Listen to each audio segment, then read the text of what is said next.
U.S. President Barack Obama gave a diplomatic reaction to Castro's death. He hailed the opening of U.S. ties with Cuba after 50 years of hostility and expressed condolences to Castro's family. But President-elect Donald Trump has criticized Obama's Cuba policies. In a statement, he called Castro, quote, a brutal dictator. And those differences in tone could signal another major shift in relations between Washington and Havana.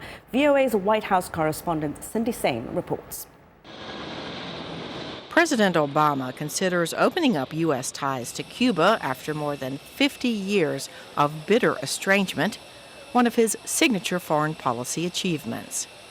He visited the Caribbean island nation in March, the first sitting U.S. president to do so since 1928.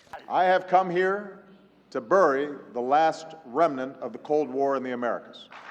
The two countries have reopened their embassies after more than 50 years. U.S. cruise ships are now docking in Cuba, and there are regular flights by U.S. airlines to the island.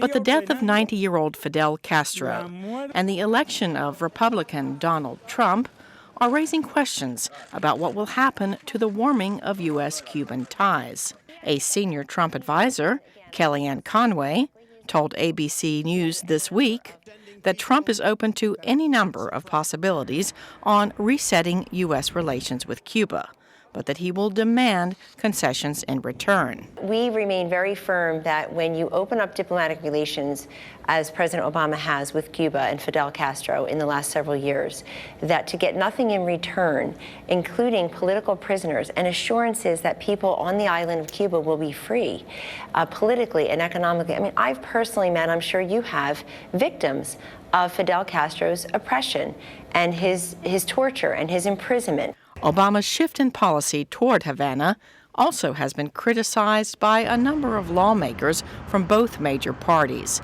including Senator Ted Cruz, whose father is from Cuba.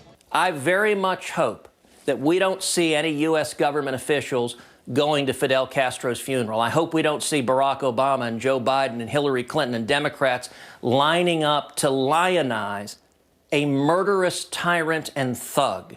The White House has not announced who will be traveling to Fidel Castro's funeral on December 4th. Although future U.S. policy toward Havana is uncertain, Trump likely would agree with Obama's statement that the Cuban people must know they have a friend and partner in the United States. Cindy Saine, VOA News, the White House.